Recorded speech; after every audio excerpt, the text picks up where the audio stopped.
This is the St. Joseph Cemetery here in Thibodaux, Louisiana. The St. Joseph Cemetery was originally the St. Joseph Cathedral from 1819 to 1916.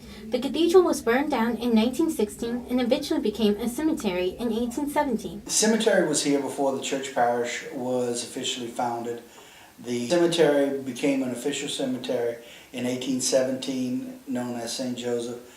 The church was operated out of a house and then ultimately into the building that was here until 1919 when it burnt down.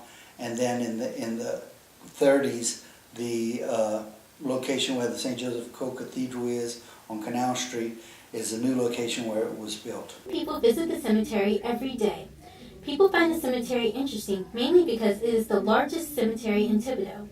It has been in practice because of water tables and they're built above the ground. You can't dig down without hitting water. So the reason these locations are built above ground and also called these are the dead because they look like little cities with streets and buildings and things of that sort. The cemetery was purchased by Pierre Menard, the first pastor in Thibodaux. It was an area that was tied in with the Spanish land grant. It was an area that was certain distances going north-south on by the foot. People were laid in the rest in the cemetery, such as Edward Douglas White, the Chief Justice of Louisiana. Grenier family, Dalton Williams, who is an Irish patriot and poet, who is buried here and died before the Civil War. Cousin of Francis Scott Key, Barton Key is his name, buried here as well. St. Joseph Cemetery started during burials between 1786 and 1788.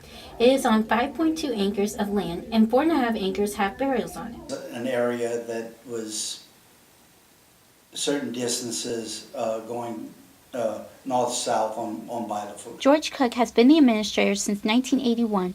People recommended him to administrate the diocese home in Thibodaux because people thought it was a good position for him. I got involved in it. Wasn't interested because the idea of being involved with cemeteries day in and day out kind of horrified me.